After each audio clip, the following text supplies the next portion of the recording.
and to introduce our speaker, our second invited speaker of the conference, Torsten Hoefler. So Thorsten is an expert on high-performance computing, and in particular Mpi, the message passing interface. And after getting a diploma at Chemnitz University of Technology in Germany, he got his PhD at Indiana University at 2008. And his next major endeavor was leading the performance modeling and simulation efforts of the parallel petascale applications in the Blue Waters project of the NCSA, so that's the National Center for Supercomputing Applications at UIUC, University of Illinois at Urbana-Champaign. And since 2012, he is with the computer science department at ETH Zurich, where he's now a full professor. Thorsten is also a key member of the Message Passing Interface Forum, the Mpi Forum, where he chairs the Collective Operations and Topologies working groups. His research interest includes scalable networks, parallel programming techniques, and performance modeling. Among many recognitions, Thorsten received the Gordon Bell Prize for Outstanding Achievement in High-Performance Computing, as well as several Best Paper Awards. His talk today will tell us about contemporary high-performance supercomputers and data center computers, and the opportunities and challenges they could present for distributed computing. So Thorsten, go ahead. And thank you very much for agreeing to speak to the DISC community. Yeah, thank you very much, Hagit. And not only thanks for inviting me to give this talk, which I'm very humbled to present. I also want to thank you for teaching me distributed computing. And in fact, everything I know about distributed computing, I learned from yours and Jennifer's book. So that's absolutely amazing. But I'm not an expert in distributed computing. I want to point this out. I'm an expert, as you mentioned, in MPI programming, message passing interface. So it's very related to distributed systems, but it's not quite the same. So I'm going to be approaching this from a very practical perspective. So I'm a practitioner.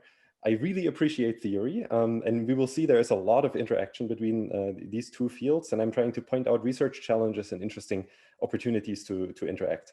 But remember, I'm an expert in MPI, and so let me start right away. What is MPI? So MPI is a relatively simple programming model where we intend to make it as simple as possible, where we talk about communicating processes. So processes process data in private memory. So this is one of the key aspects of MPI. So there's no shared memory, at least in the first version of it. And these processes are asynchronous processes. So they run at different speeds. And of course, now comes the most important piece, they can pass messages around. But I want to go a little bit deeper in the process model. So these processes, in fact, can be modeled as computational DAGs. Each of these processes. So what is a computational DAG now? That is where we model every computation as a vertex and every data dependency or data movement as an edge in this graph. So these graphs are typically very, very large. Like you could imagine, the graph that I'm using to talk to you right now through Zoom has probably billions or trillions of vertices and is processed in real time. So very hard to describe. But at the end, every process can be modeled as such a graph. In fact, if we now talk about MPI programs, we have such distributed graphs. So we have multiple processes where each process forms such a computational DAG. And in fact, we can even ignore the process boundaries and we can say all these processes together, they form one big computational DAG because at the end, messages just induce additional edges in this DAG. But now the problem is that it's quite complex to reason about these DAGs. But I want you to keep in mind that at the end, every computation that we are talking about in parallel computing or any computing has an underlying computational DAG. And this will be a theme that I'm going through my talk. And MPI is nothing but a partition or a cut of this DAG into components that are then executed separately. So let's take a step back and reason a little bit about these computational DAGs. And you probably know all of this, that's why I'm moving relatively fast, just to refresh our memory. So the easiest metric of these DAGs is the total number of edges, the total number of vertices, which is also called the VARC. Very simple, that's the amount of computation that has to be performed to solve the computational problem. A slightly more complex measure, but not too much more complex, is the depth of the graph, which is of the computational DAG, which is really the longest path from a start vertex to an end vertex, or the absolute longest path in the DAG. And you can now compute the parallel efficiency from the work and the depth, right? So this is kind of parallel computing 101, and you can actually see the parallelism in the DAC, the maximum parallelism you can exploit. In this particular case, it's 5, because you can find 1, 2, 3, 4, 5 independent vertices, even though it's not too efficient to use 5 processes to process this DAC. Furthermore, typically the tree width, if you're a theoretician, the tree width is very small for computational DACs. A very interesting insight if you want to solve hard and challenging problems, as we'll be talking about in a couple of minutes. In fact, for serious parallel graphs, the tree width is going to be 2, as we know. But what's most important, even though these graphs are incredibly large, so they can have trillions of vertices, the program that generates these graphs, the program has a constant size description, because that program has been written by a human or a set of humans to express it in some programming language. And this is what I want to go a little bit into right now.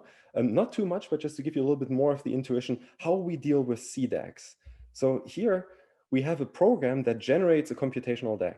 In this sense, the operation in here is the vertex, or generates vertices, and these enclosing loops, these 2 for loops for 1 over j, 1 over k, they establish the iteration sequence, and they invoke this inner operation, right? So that's quite important. So now one possible question we could ask is, what is the work of this graph? This is the easiest question. So if I give you n, what is the work that is performed, or how often is the operation called in here?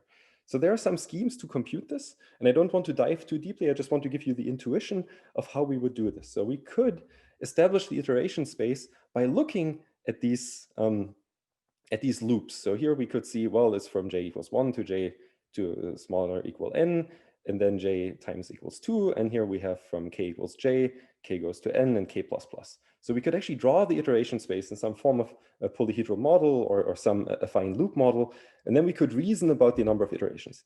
In fact, this is what you can formalize a little bit more. You can turn these loops into canonical forms. So for loops you can transform into while loops. You can write them down as linear equations or systems of equations, and then you can solve them even for nested loops. So then you will get the result that the number of iterations is following this equation here, n plus 1 times log 2n minus n plus 2. And I'm sure you have guessed this while I was talking for this particular loop.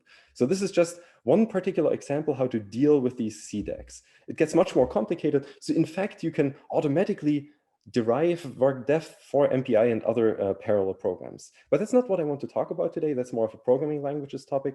I wanted to just give you the connection between the computational DAC and the source code of a program that generates these DACs, because that is quite important. So let me step a little bit back and now explain, or now get to how do we actually run these DACs. I told you I'm a practitioner, and I also mentioned, or Hagit also mentioned, that I was involved in the NCSA a couple of years ago in Illinois. And what we did there is build this supercomputer. At the time, this machine was the largest machine on the planet.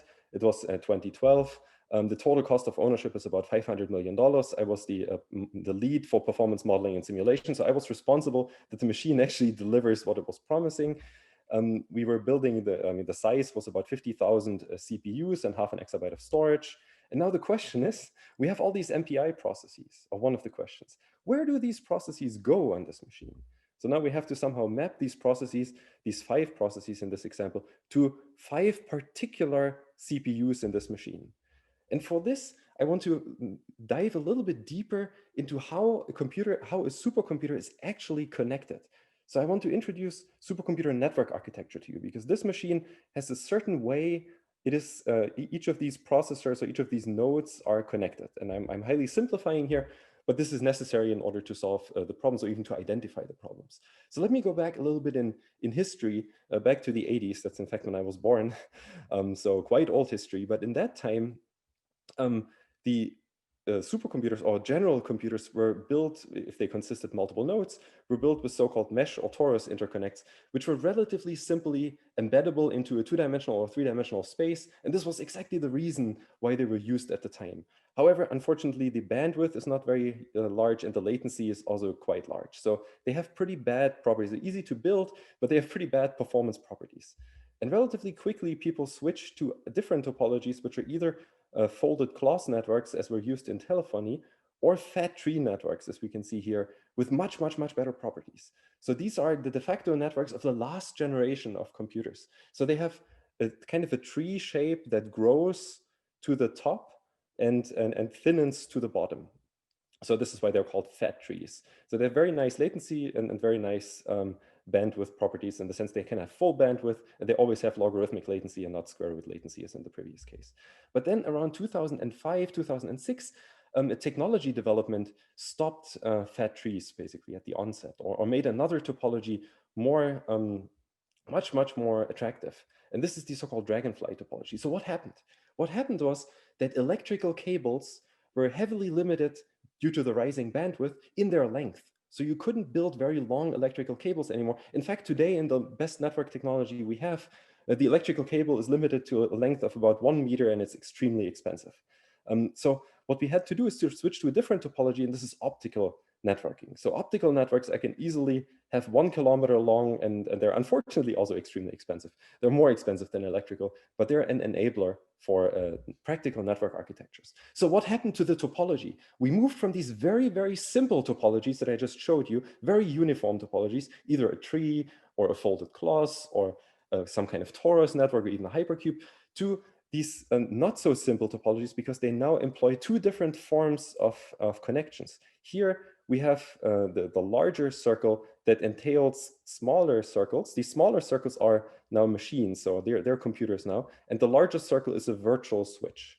So the smaller circles are connected with copper cabling to each other, fully connected. Each smaller circle is connected to each other smaller circle in this larger circle. And then these larger virtual switches are again connected all-to-all among each other. So you could say it's a locally connected all-to-all network, and then each of these locally connected all-to-all networks, that are sometimes called groups, they form a globally connected all-to-all network. And these global cables are fiber cables, and the local cables, as you can guess, are these 1 meter very short electrical cables. So obviously the size of the group is limited, because we cannot be bigger than 1 meter diameter. But the long cables, the long fiber cables, can go arbitrarily long. So this is the interconnect that's going to be used for all of the exascale machines, all of the machines of the next generation. Actually, the top 5 today already contains a significant fraction, top 5 of the fastest computers on the planet, that has this particular topology. And we have an analysis of the interconnect coming up of a particular implementation at this year's supercomputing conference, which is just as by chance next month. We'll present some more results. But now you can actually take this idea, what was just, we moved from these high diameter topologies to lower diameter topologies, where we have less distance between the nodes. Right here, it's some kind of square root. Here, it's a logarithm in these fat trees. And here, it's actually more like a constant. So we can move now to a topology that minimizes the diameter under the constraints of the limited degree of each switch. Because the switch only has so many ports, right? 64 or maybe 32 only. And so what's the network that we can build that still has the required number of nodes, but the minimal diameter, and still the same global bandwidth? And this is approaching the so-called Moore bound. It's a graph theoretical bound. And I don't want to go into too much detail here. I've given you a whirlwind tour of what the supercomputer technology is before diving deeper into one particular problem. So this is still the overview phase. So here we can take this particular topology and save 50% of the cables and ports over a fat tree, or we can save 33% over a Dragonfly, if by minimizing the diameter. And these networks have very nice theoretical properties. Unfortunately, in practice, they're still very expensive, because all of these cables in the middle here now are fiber cables that are more expensive than electrical cables, because they have to be longer. However, in the future, the price of fiber is falling, so this is most likely going to be a topology that is going to be attractive in the next 5 to 10 years. So the topologies develop, right? This is the major message I want to give you, that we are not standing still. And if you look at design of these computer architectures and data centers, these will evolve, and these will evolve constrained by technology and usually driven by cost. Right? So this is the major message. But now if we go back to MPI processes, so this is what this talk focuses on, how do we map them to the nodes? So let's now say we have 4 MPI processes, and they have the following communication. So 0 communicates with 3, 0 communicates with 1, and 3 communicates with 2. And now let's say we have this network topology. So it's a hypercube, and it's marked in binary or named in binary. And now we want to map these 4 processes to nodes in this hypercube topology. So we could have a very simple mapping here that I call gamma 1, where we map process 0 to this node, process 3 to this node, process 2 to this node, and process 1 to this node. Now, if you're communicating from 0 to 1, we have to send the message from 0 to 1, because 1 is over here, so it traverses 1 link, 2 link, 3 links. If we send the message from 0 to 3, we go from 0 to 3, it's only 1 link. But we can already see that we have used this link in the lower left twice. So there's some kind of congestion going on. A different mapping would map this, could map it this way, for example. We could map process 0 here, process 2 here, process 3 here, and process 1 here. And if you don't just look at these two connections again, 0 to 3, 0 to 3 has its own link, 0 to 1, 0 to 1 has its own dedicated link.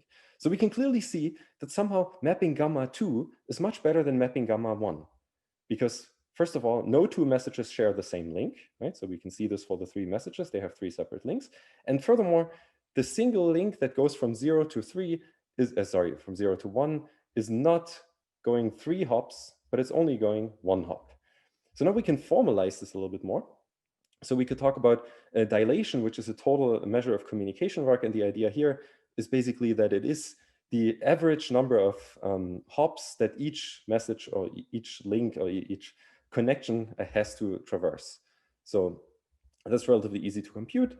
Furthermore, we could also talk about this congestion, right? So this is now the total number of messages, or the maximum number of messages, here it's a maximum, that is occupying any given link in the network.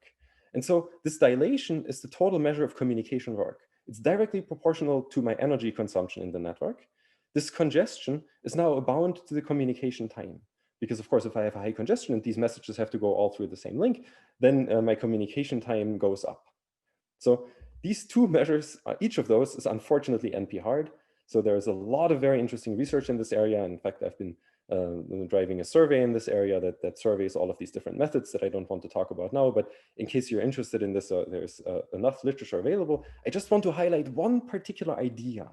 So by the way, what I want to do with this talk is inject a whole lot of ideas into your mind that you could work on, or that could be helpful in a different context. So if we wanted to map one topology, like this graph topology, which is a real application graph. This is in fact a crankshaft of an Audi automobile in a 3D FEM simulation. So this is the communication pattern of this simulation.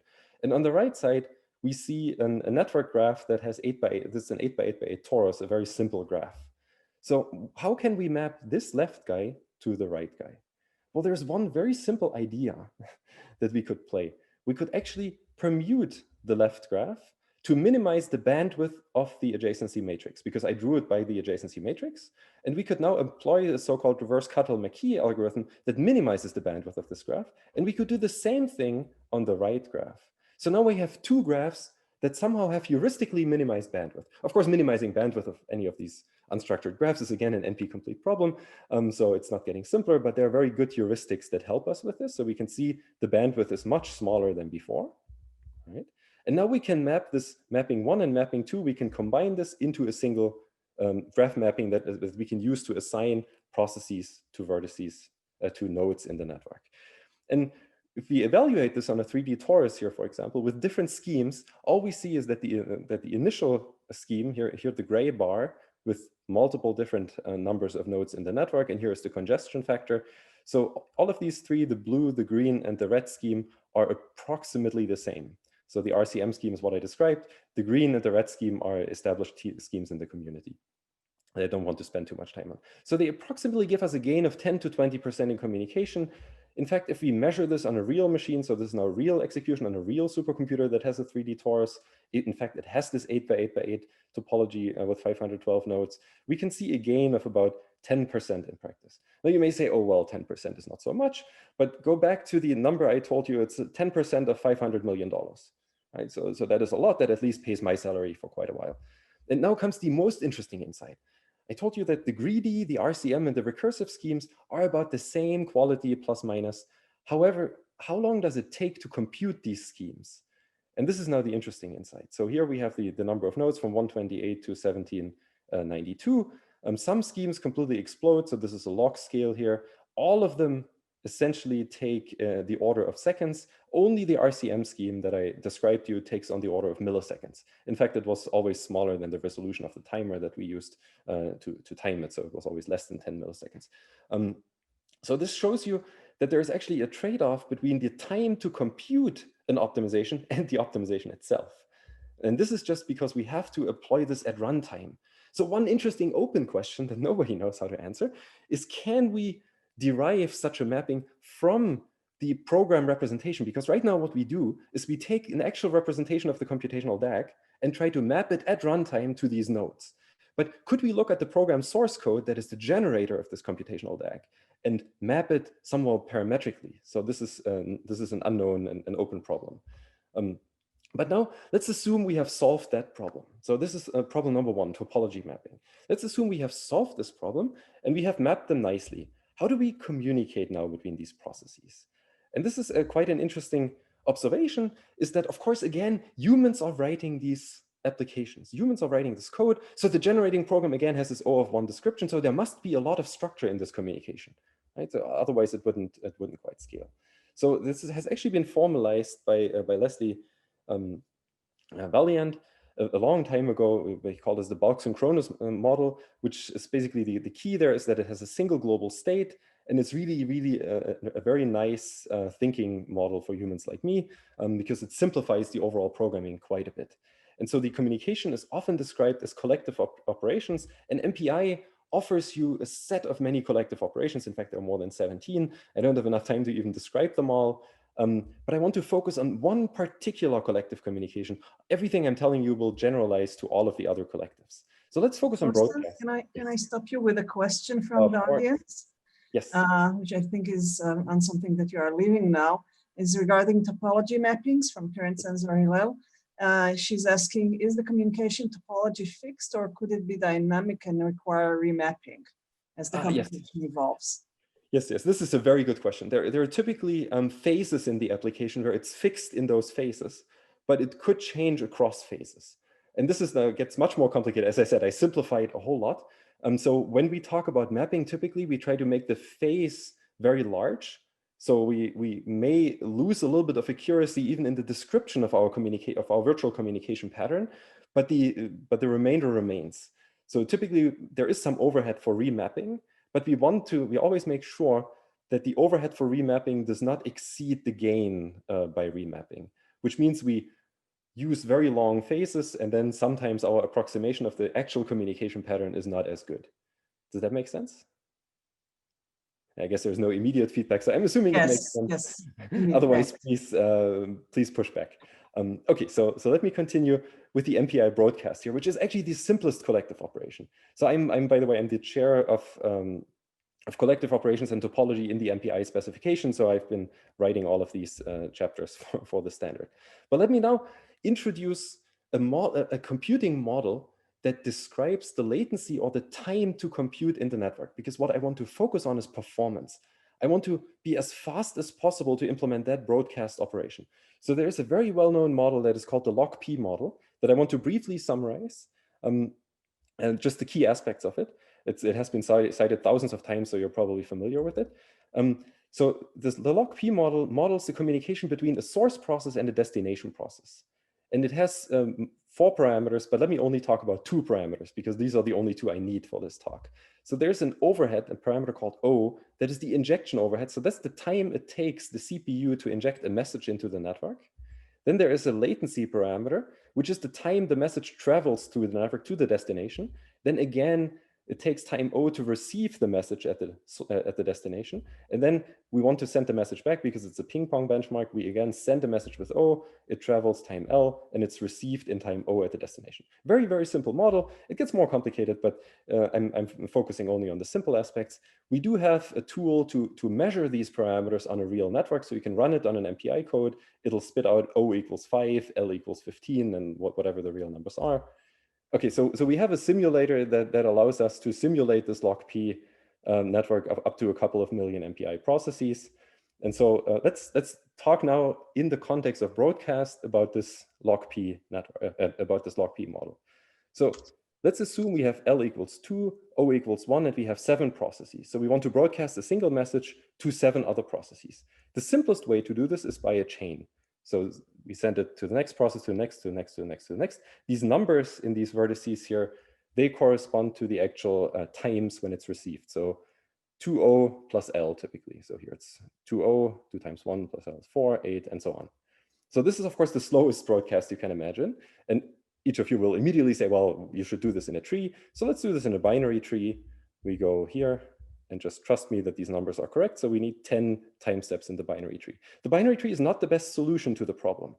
And the reason is that the root node is actually stopping to send after 2 iterations. So now you immediately say, oh, yes, we should use a binomial tree. So the root node should continue sending. Then we get down to 9. To a minimum time of 9. But now I can tell you, in that particular model, for many of the models that are often used in distributed systems, that a binomial tree would be optimal. But in that model where we differentiate between the injection overhead and the latency in the network, there is another tree that gives us a better performance, which is a pipelined tree. And it's often called the generalized Fibonacci tree. So we could now go into details, but I already lost a minute here. But just believe me that the tree gets flatter just because the injection overhead is smaller than the latency. So we can just pipeline more messages into the network that are traveling, and we have a flatter tree. So now we go from 10 to 9 to a time of 8 with that optimal tree. In fact, this optimal tree for realistic performance can deliver up to 40% lower latency in practice. So this is what people are using. Most often is either binomial tree or the optimal tree. Sometimes the binomial tree is identical to the optimal tree, depending on the network parameters. But now I want to get a little bit deeper into what happens when processes fail. So we now have the optimal solution for broadcast, for small message broadcast, for a particular network. But now, what if processes fail? Let's say process 3 here fails in the middle of the operation. We still want to deliver the broadcast. In fact, there was a long history in high performance computing about process failure, and there's a lot of, it's actually like a running gag because people said in 2010 that petascale systems will have a mean time between failure of about 1 hour. It turns out that the machine that I described to you, the 2012 Blue Waters machine, was a petascale system. The mean time between failure was more than a week, so there was no big problem. And then people call it say other things like this. Basically, petascale is safe.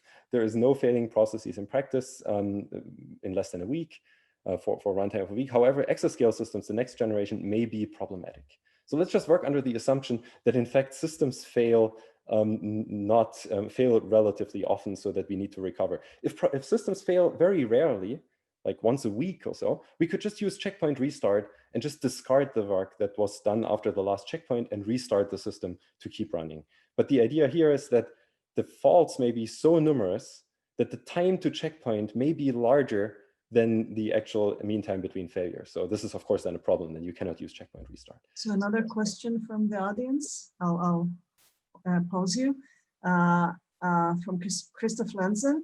Are we talking about nice crash failures only, or do worse things happen in practice? Oh, okay. Yeah, that's a very good point. And also, can you detect failures when they occur?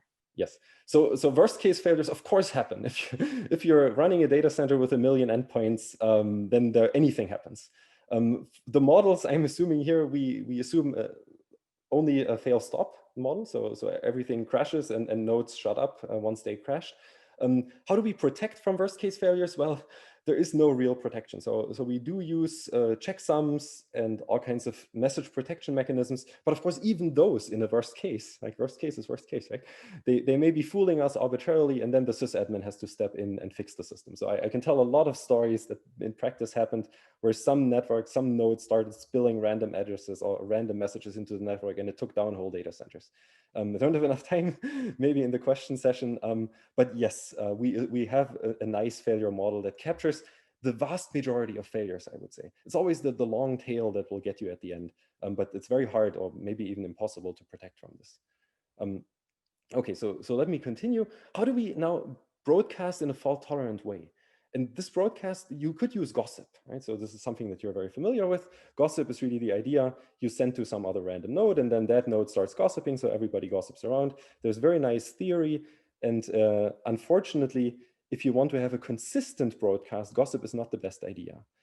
Because it's very hard to reach the last nodes. And I will get into this in a couple of minutes. But let's first tell you why this is a problem, why we need consistency in an MPI style system. So here we have processes that we had before. So they run an Mpi broadcast. This first broadcast is successful. So node 1 broadcasts, every other node receives it. Let's say the second broadcast is using gossip. And the second broadcast, for some reason, node 0 does not receive it, like just randomly, because gossip does not guarantee that every node receives it. And then we do some compute. And then this node 0 doesn't get the broadcast, as I mentioned. And then we do a reduction operation to node 2.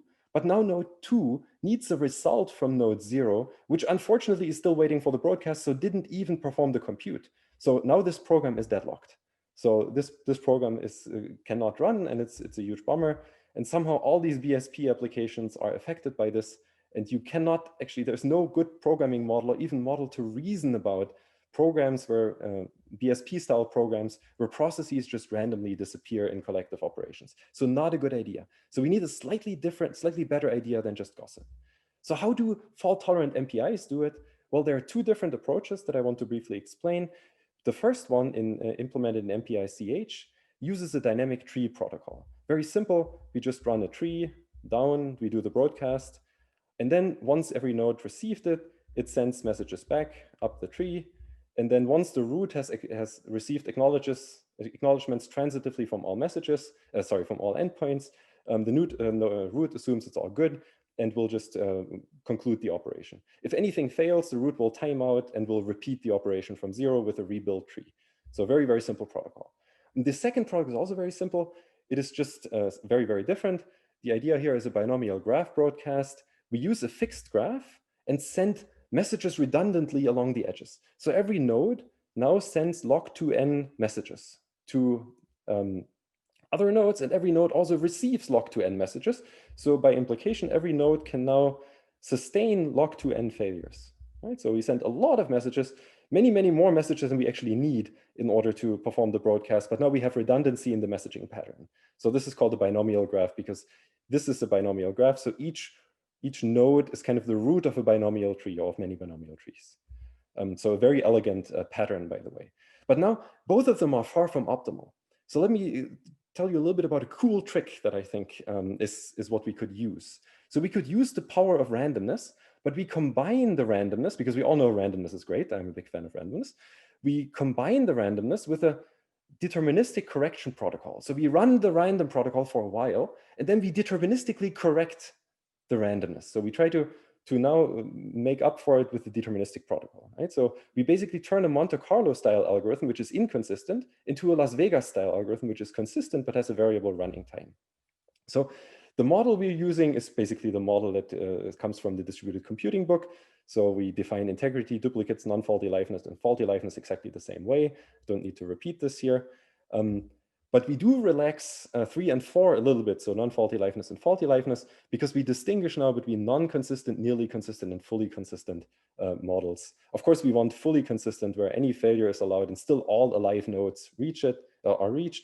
But for the sake of explanation, I want to go through a series of steps to make it simpler to explain how we get to the fully consistent model. So bear with me, we will end up with a fully consistent model. By the way, the intermediate steps may be very useful in practice. So this does not preclude them.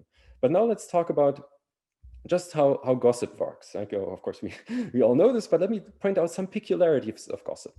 So in gossip, the root node starts sending to some random node, to some other random node. Then the nodes who received send to random nodes, like in this case, node 2 sends to 5, 4 sends to 5, 2 sends to 6, 0 sends to 6, 6 sends to 5, and 5 sends to 6. So what can we see? First of all, we see not all nodes have been reached. This was an actual real random sequence that I just generated. Node 6 has been reached 3 times, and node 5 has been reached 3 times. So somehow that smells not efficient, or not optimal at least.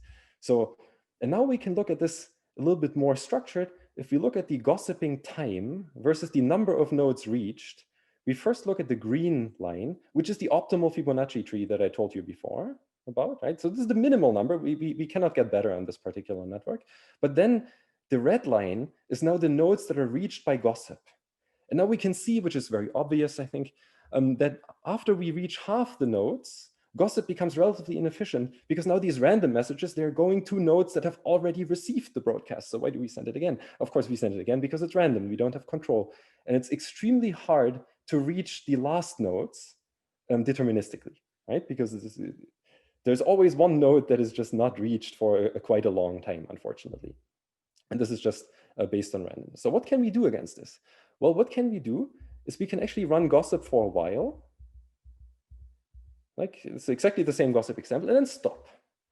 And then we consider all these nodes that have received the message. So we don't run gossip to the end. And then these nodes that have received the message, they employ a deterministic protocol. They now send the message that they received to their neighbors. So you can see now these green nodes that have not been reached, they're actually reached, and they send it on. And now the cycle is closed. So a question, actually several questions on the chat are, why don't you pool at start pooling messages rather than relying on push protocols?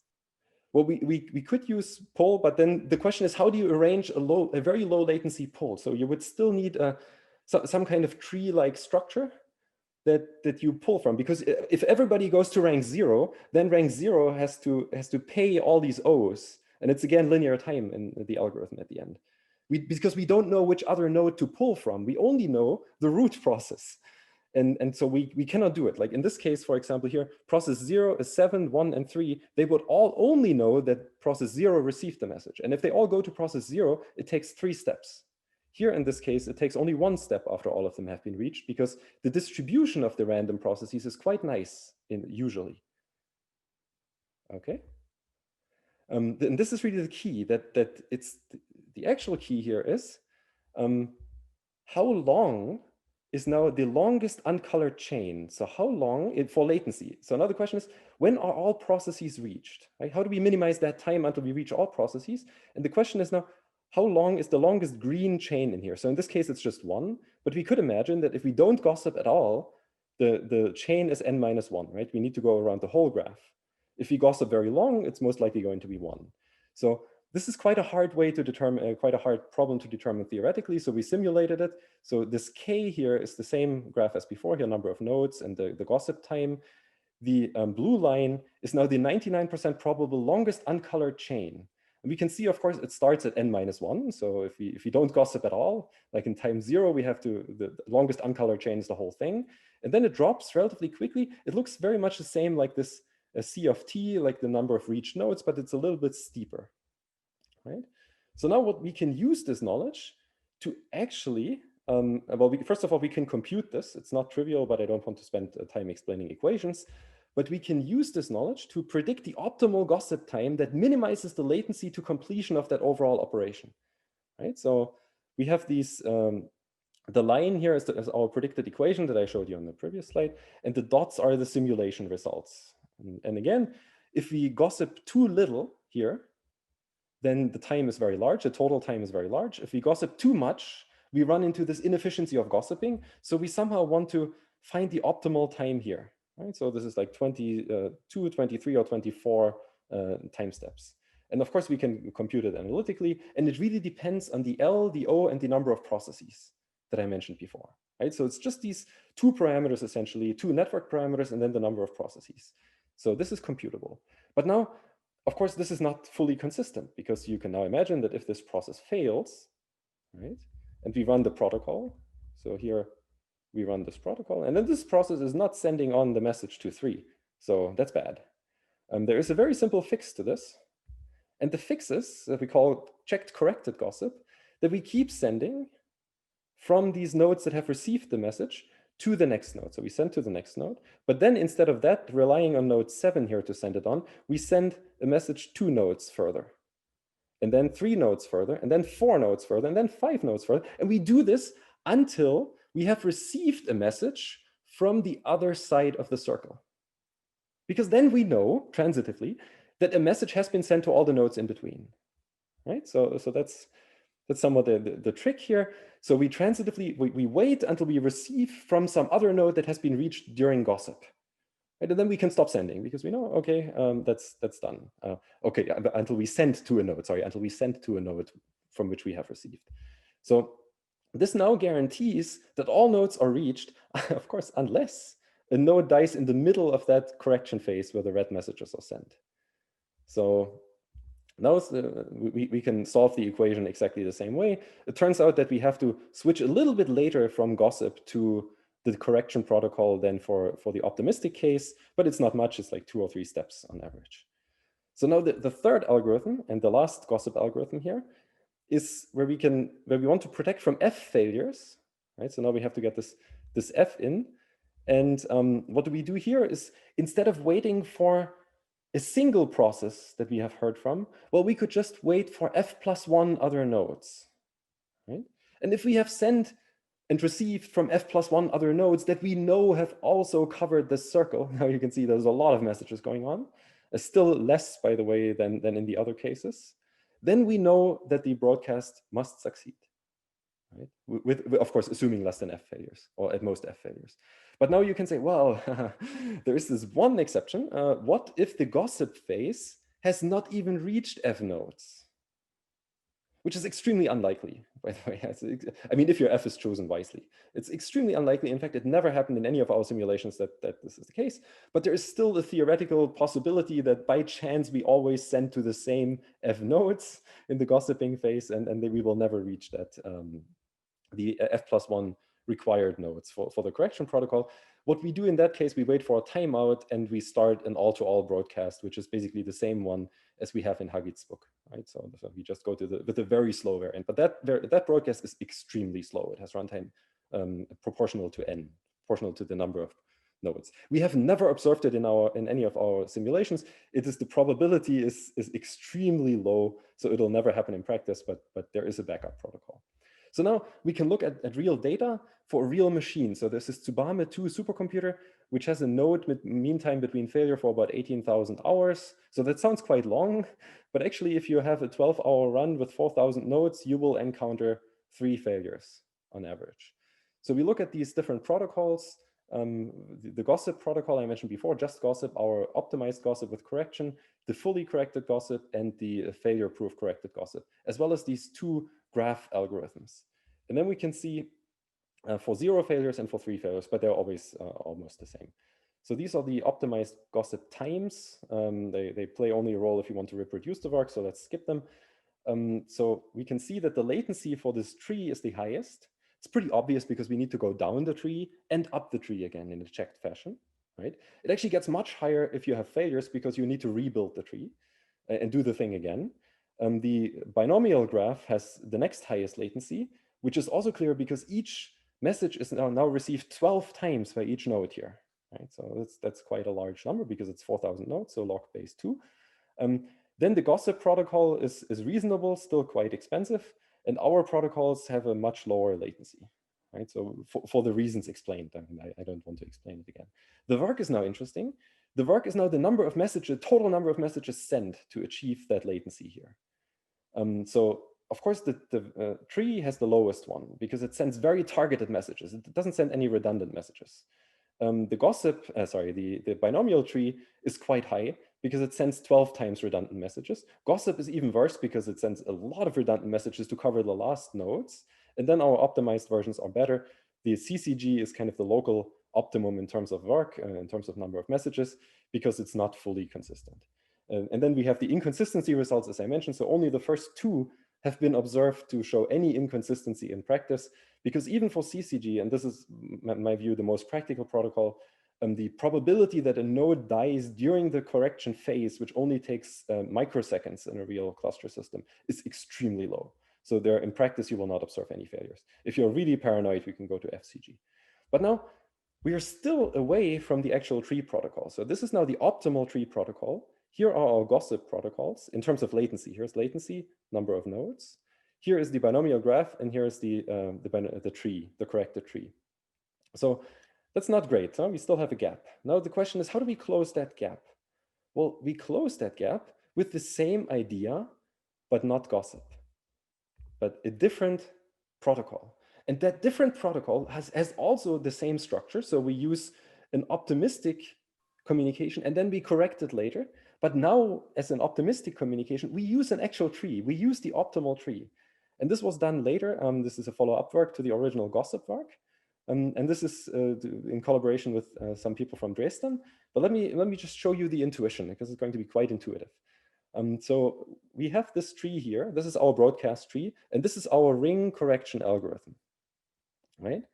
So we start broadcasting at node 0, and let's now assume a very bad case. Node 1 fails, which means the whole subtree here is cut off, right? These will not receive the message. This is kind of the worst case for broadcast if a very high tree node fails. So now, while it continues, it sends from 0 to 2, and you can see here, this is failed. 2 is now colored, and then 2 sends to 6, 0 sends to 4, we can see it here, and now 0 sends to 8, 4 sends to 12, 2 sends to 10, and 6 sends to 14. And the next step, just like the normal tree protocol. And now you see, wow, that's a nice structure. Because if I now do the ring correction step in a single step, I will cover all these nodes. And in fact, the key here is just a tree numbering. And this numbering is non-trivial. I don't want to explain it. It'll take me a whole hour. But it actually generalizes to k steps with k failures. So it's quite nice. And then the paper is down here if you care about the details. So we can actually port this whole idea of an optimistic protocol even to deterministic structures. So you can now employ it for probabilistic structures like gossip or deterministic structures like trees. And it works the same way to combine this optimism plus a correction phase. So, and we have now real results here on a real machine run with real MPI. This is our gossip time. So here's the latency, number of processes up to 40,000. So that's like the machine I showed you at the beginning. Here's our gossip latency time, so a couple of microseconds. Here's the best implementation that the company, Cray, in this case, was able to deliver.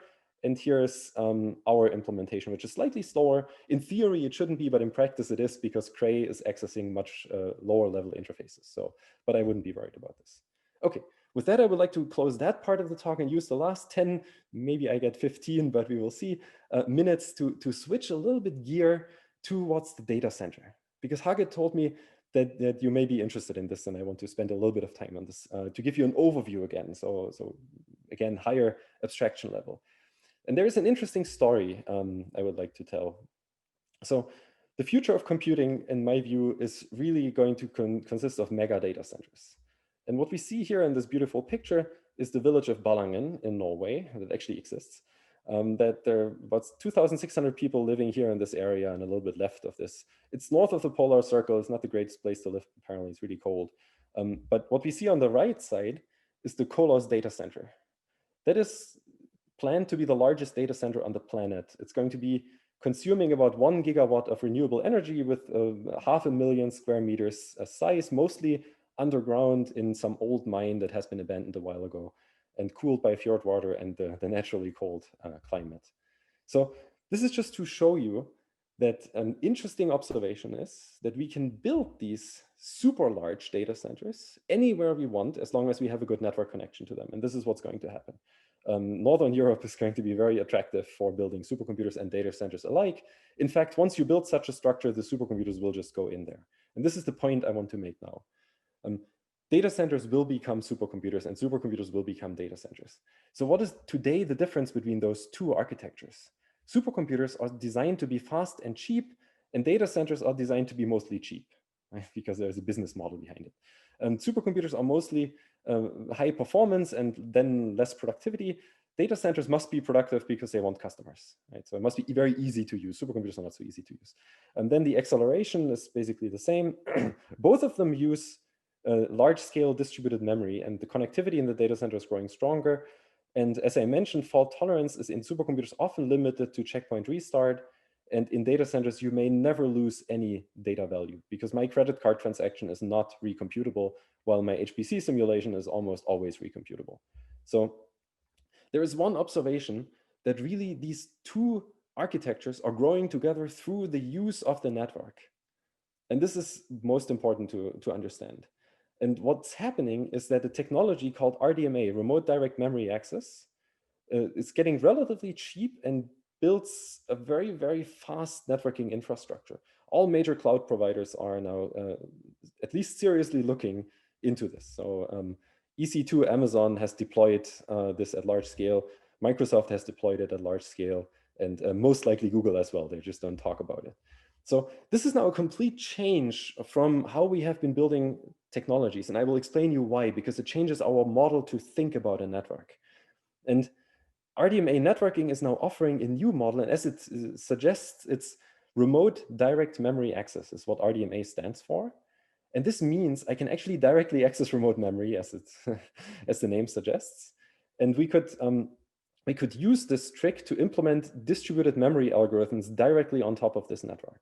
And in fact, we did, and there's a lot of opportunity in the very near future. In fact, we're already moving post RDMA, but I don't have time to discuss this. I gave a keynote at HPC China 2 weeks ago where I'm discussing that at length in case you care about this. But let me tell you a little bit about the basics from a theoretical perspective of these RDMA or RMA memory models. So how does the architecture look like? We have a CPU, we have a memory, we have a network card, and they're connected through a PCI root complex. This is the sender, and this is the receiver, same thing, CPU, memory, network card, PCI root complex. So why am I telling you all of this? Because it leads to a very unnatural way to reason about this, unfortunately. So if you look at this program, where process 1, let's say it's on the left side, sets x equals 0, then reads x, so get means read, from process 2, which is set to y here, and then sets a equals x. So we expect a to be 1, of course, because we read it from over here. This does the same thing, y equals 1, sets it to 1, we read it from here, and then we set b equals y, and now we expect a equals 1 and b equals 0. Unfortunately, we can get a equals 0 and b equals 1 because the system is not sequentially consistent. There is a whole lot of more detail to this. We have a full definition of axiomatic semantics for RDMA systems that is quite detailed. I don't want to go through this, but I just want to give you the impression there's a non-trivial memory model behind those. It actually generalizes to many, many interfaces, and we have a full paper about this. But let's just keep this in mind, that we can access remote memory, but it is not strongly consistent. So you have to do additional things to synchronize this memory. But now I want to give you some idea what we can do with that feature. And that is quite powerful. For example, we can implement replicated state machines in a distributed cluster system with thousands of nodes, if you want to, directly by using RDMA connections. So we have all these data structures that you're most likely familiar with, like the log, control data, heartbeat arrays, and whatnot, and the configuration. So all of this is now just living accessible to a remote node in microsecond latency. So I can actually, the remote server is only a handful of microseconds away. Today, actually, like 4 or 5. So this gives us a lot of opportunity to tune these protocols for still maintaining all the guarantees that we know from the message passing side, because most of these protocols are designed for message passing systems or for messaging systems. But now, it's like this libpaxos, Zookeeper, and etcd. These are existing systems that are using established protocols that are basing on message passing. So we implemented this DARE system, which is direct access replication. So that's RDMA replication. And we do achieve a performance benefit of 20x or 35x in the right case. And it's the same resilience, the same stability in practice. Just one example. The second example is you can use these RDMA protocols to implement distributed databases. And I just want to go relatively quickly so I can still stay in time here. So you can actually implement a distributed join, and many of you probably know it from distributed databases.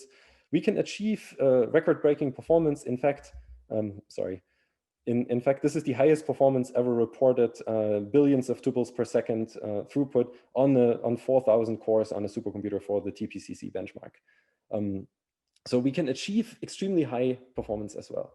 Now, what we can also do with these models, with these systems, we can implement reader-writer locking for locking across thousands of processes or thousands of nodes, in fact. And here the idea is actually, we need a tree for locking, so we cannot all hit the same node again. Very similar idea to the broadcast. So if we have writer locks and reader locks, we use distributed MCS queues. So we enqueue each of the writer locks in its own MCS queue, first locally at each node, and then we move to the next hierarchy level at the next MCS queue, so Mellor-Crame-Scott locks. I'm assuming you're familiar with those. And we can go up the tree with this hierarchy of MCS queues.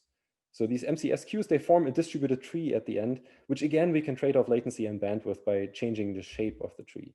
Then we have reader locks. Of course, reader locks do not require the strong locking requirements offered by MCS.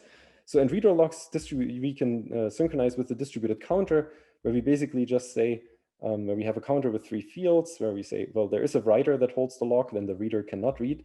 Then we can count the number of readers in the second field, and we can count the number of readers that have left the critical section, just for fairness guarantees. So this is kind of a standard algorithm, just to make sure that the writers also get a chance. So we limit the number of passings between readers.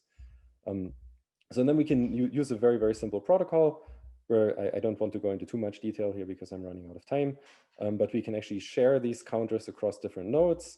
And then we get a very complex locking space, which is actually quite nice. So the upshot is that we can trade off the latency between writers and readers, the throughput between writers and readers, and the locality versus fairness for writers. So these are all different ways that we can trade off large-scale locking algorithms. So, and again, this is just an overview for you to gain a little bit of an insight. I don't have time to go into details, but this now enables us to design very different locking designs depending on the use case we actually want. One use case is very large-scale database locking.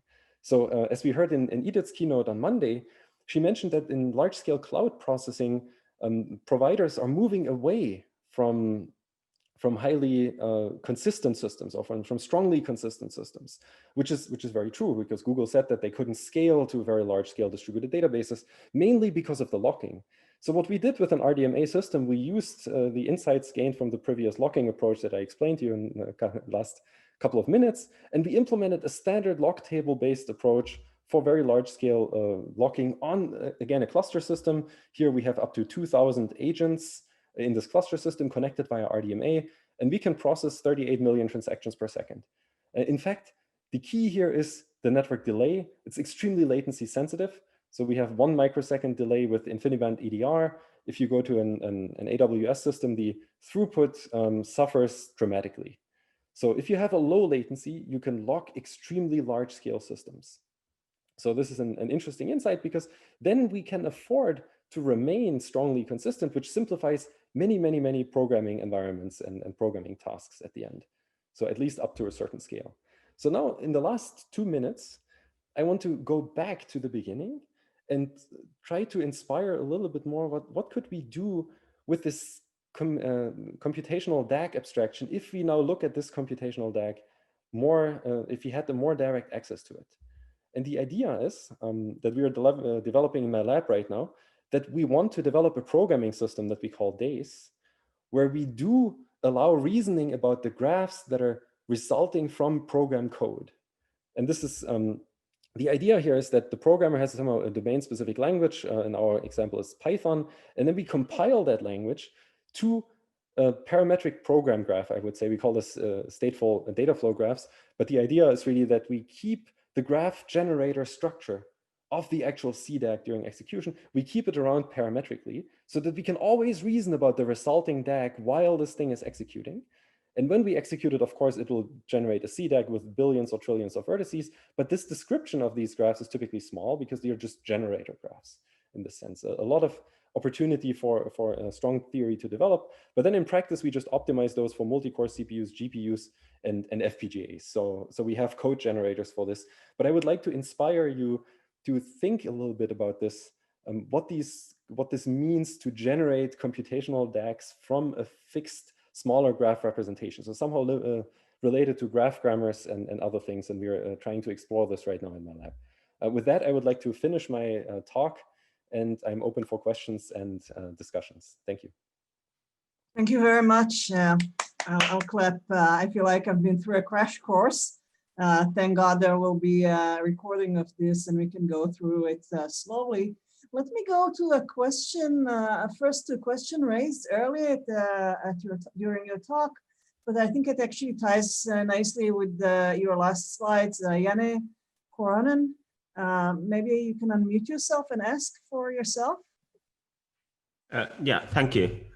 So the question I wanted to ask is, like, what about exposing this topology, like instead of so just starting from the code that the user is generating and then trying to map it to the communication topology. What about exposing the communication topology directly to the user so they can write their code to fit the communication topology?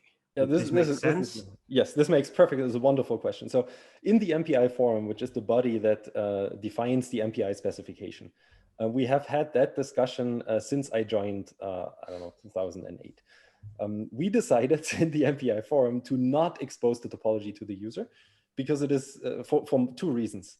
One reason, it's relatively complex to even define how to expose the topology, because if you now go into details, it gets very complex, right? So you have on-node topology like shared memory domains, you have different network links, you have different distances and all of these things. These gets very hairy in the details.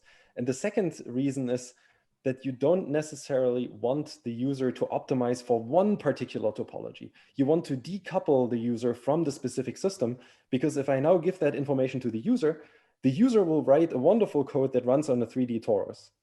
And then I will upgrade my machine to be a Dragonfly network, which is basically what happened to all machines in the last 5 to 10 years. And then it will suddenly not run fast. It will actually run slower as if it was not optimized. So this is the downside of optimizing too much to a particular architecture. And as I mentioned at the beginning, these architectures are developing. So you want to have an intermediate layer where that automatically adopts to the target without the user to reprogram. That's the goal. Does that make sense? Yes. So if I may sort of continue a bit further on this line. So what about some kind of like hinting mechanism, like adding something to the code that will sort of, you can sort of annotate the code to tell the system what the computational graph looks like? Yeah, and this is exactly what this what I had in an earlier slide. Yeah. So that is basically this. Well, it's probably not the best slide, but where is it? No, I don't find it anymore. Yeah, here. So this graph here is, in fact, if you use MPI, you can specify that graph directly.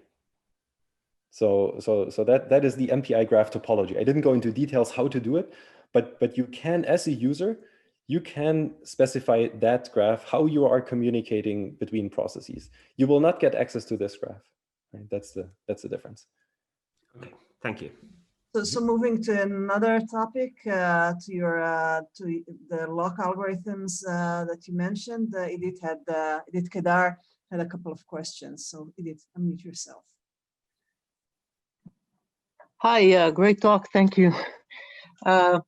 So I wonder, first, you mentioned the RDMA model is not sequentially consistent, but neither are multi-core models. So is it similar to TSO or other models that are used, or yes, so that's the first question, and maybe I'll just ask the second one, which you said that you could scale the locking. So I wonder what is the bottleneck in the lock implementation. I suppose that if it scales, it can't be too contended. So you probably have a low level of contention on the locks. You have them very fine grained. So what is the bottleneck that you're eliminating there? So excellent, two excellent questions. The first one I didn't have enough time to go into, but yes, of course, these memory models we know and love them from standard multi-core CPUs. So this memory model is quite different, and it is different because in a multi-core CPU we only have one actor, and that's the CPU. So we only have one source of read and writes. Unfortunately, here the network card is completely asynchronous. So when I'm issuing that get, it could be processed at any future moment in time. So I'm moving, the CPU is moving to the next line and executes the next line while this line may still be executed. So this does not happen in normal memory models, because we have, and there we only have one instruction stream, while in no asynchrony typically, at least not on the memory subsystem from the same node. But here we have at the same node two players that can access memory and that can read and write memory, and that makes it slightly more complicated. So it's unfortunately not any of these well-known memory models that we have, like TSO, RMO, or any of these CPU memory models. It's much more complicated than that. And I just showed one particular example, which could also happen in an RMO model. But that was just for illustrative purposes. Does that make sense?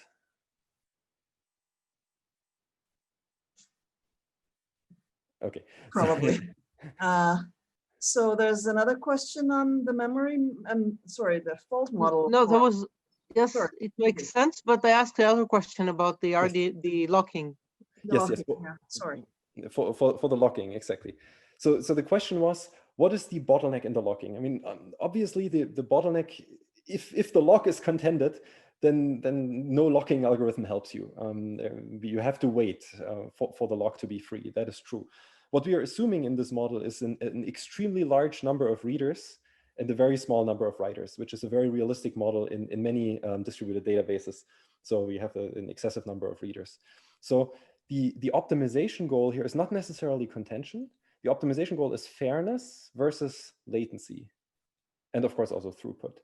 And the idea here is very similar to these helper locks that have been proposed in multi-core architectures, with the difference is that you don't have the same threads helping, you have different nodes. So you go up this tree and you have this trade-off between what is the depth of the tree versus how much parallelism do I have in each tree level. So you play with these parameters with the depth of the tree and the number of locks in each level. You also play with the parameter that how often do you pass the lock to the next level, or you just stay within your level, just to make sure that also this right side of the tree, like if there are a lot of writers coming from the left side, that the right side will also get access eventually to the lock, right? So that these are the optimizations. It's really like a lock token, to say it very abstractly, that moves around that tree, right? So that's the trade-off. And of course, we assume a relatively low contended lock, because otherwise, yeah, you can use a very slow algorithm anyway, and it doesn't harm. Thank you. I guess two questions on failures. One from Luis Tseng. I will ask for him in the interest of time. What is an appropriate fault model for RDMA? Will the remote memory enter a buggy state, say only completes partially? Oh, that is a wonderful question, actually. That is a question that I have been discussing with the vendor of RDMA network cards. Some assure me that there will be no partial failures, but I doubt that. So I would say that there are partial failures, because if I'm sending a very large message that cannot be buffered in the network, it needs to be committed to memory. And then if it fails in the middle, then there will be a partial failure. So the failure mode of RDMA has not been well explored. In fact, we do have a paper at Usenix Security this fall, or I don't know, at the next conference, where we talk about ways to exploit RDMA networks that are also exploiting some of these failure modes. RDMA is a very, very new technology, so we're in the process of discovering what can all go wrong. And I can tell you a whole lot goes wrong from my experience in the data center and supercomputers. There is one story of a NIC that I mentioned earlier that just started spitting random messages. And by chance, it was corrupting memory on some exposed memory on some other node. Right? So things can really go wrong. And now if you corrupt memory state, that's really bad. So yes, in RDMA, everything can go wrong. For the paper, or for the work that I presented, we were of course assuming a clean fail-stop model again, because everything else is extremely hard to manage in practice. Another question that came up from Christoph is back in the data center and HPC situation, is whether failures are distributed in a worst case fashion, or can they, or are they uniformly distributed? Well, that is also a good question. So in practice, nothing is really IID because racks fail. So if a rack fails, it takes down all the computers in a rack. But what you do to work against this is you delocalize typically. So you would, if you would schedule a job, you would schedule the job across many racks, which is very bad for performance. Because of course, for performance, you want to localize, you want to stay as local as possible. For fault tolerance, you want to delocalize. So there's an interesting trade-off between those two. In practice, it really depends what is your goal. If I'm running an HPC job where I can take failures and I don't care, I just restart, then I'm scheduling very locally.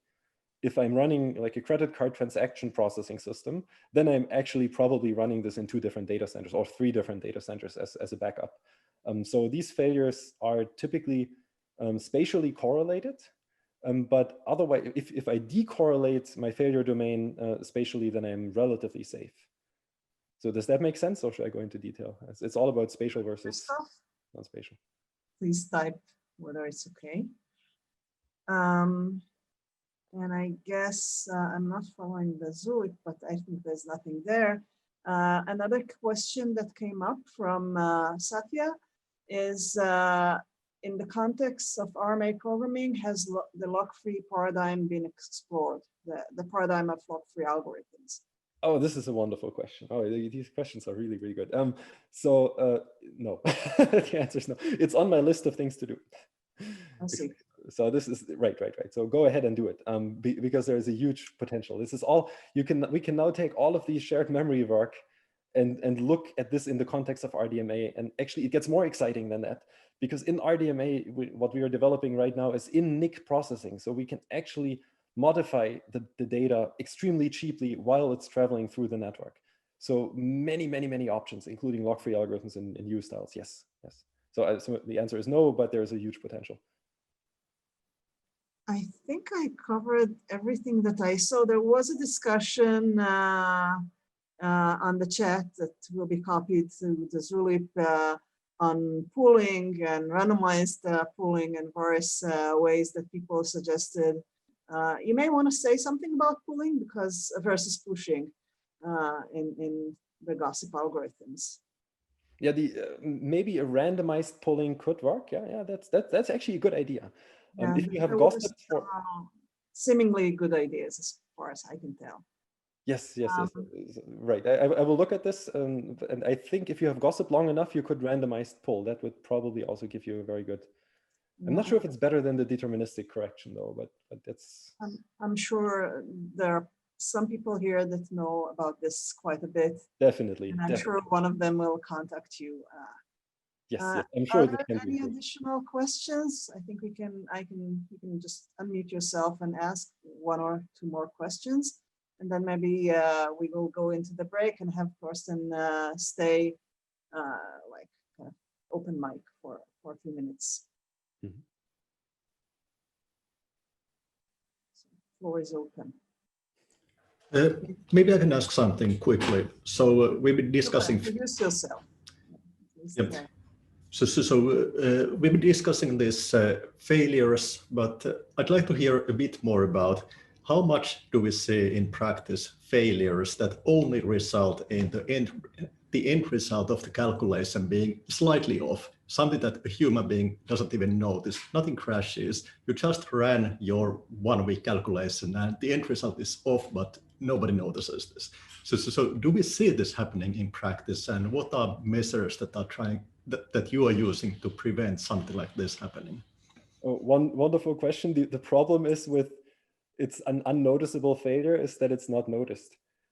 So there are lots of studies that try to answer that question, but it's notoriously hard, because how do you know that if it's not noticeable, how do you know that a failure happened? And so because there are lots of failure scenarios that actually, as you described, that have absolutely no change or a minuscule change to the calculation. So it's not clear how you would even recognize those. There are some studies with very large-scale supercomputers. For example, Oak Ridge National Lab has performed a study on this AMD architecture Jaguar, I believe it was, of silent errors. They call these silent errors, by the way. And they found by reading out counters, so silent errors can actually still be triggering an error condition that doesn't really do anything but counts it in the architecture. And so they happen on very large-scale machines, and this is a non-trivial fraction. Of course, they happen much less rarely than fail-stop. So fail-stop is more prevalent, but they are a huge concern for many large-scale high-performance computing people. So silent data corruption is another term that if you wanted to Google for it, that is then the bad case of this. So silent data corruption means the system doesn't realize it, but your data is completely wrong. And your result is completely wrong, but you cannot know because you ran the simulation that costs you $1 million. And of course, if you would know the result of the simulation, then you wouldn't run it for $1 million. So this is very, very, very scary. we don't really know how to deal with those, I would say. It's unfortunate, but that's the problem. We add more and more. So one way to deal with those, a very simple way, is to add more protection as we scale up the system. So as the error probability with the scaling of the system is exponentially higher, of course, because we get all the combinatorics. And so we can protect with more and more bits of ECC or some kind of checksum, which fortunately also gives us an exponential increase. So that's what people do. So they employ better checksumming schemes and redundant computation and whatnot at these scales, these very large scales. Like Fujitsu has a CPU that is very, very redundant. Even the computation there is redundant, not just the memory. Yep, thanks. So formally, our time is over, unfortunately. I will ask Thorsten to upload hopefully his slides so we can catch up more quietly. So thank you again for a great talk, and with lots of interesting information and lots of interesting directions. I think there's something for each of us and for several of us, more than one thing to follow up on.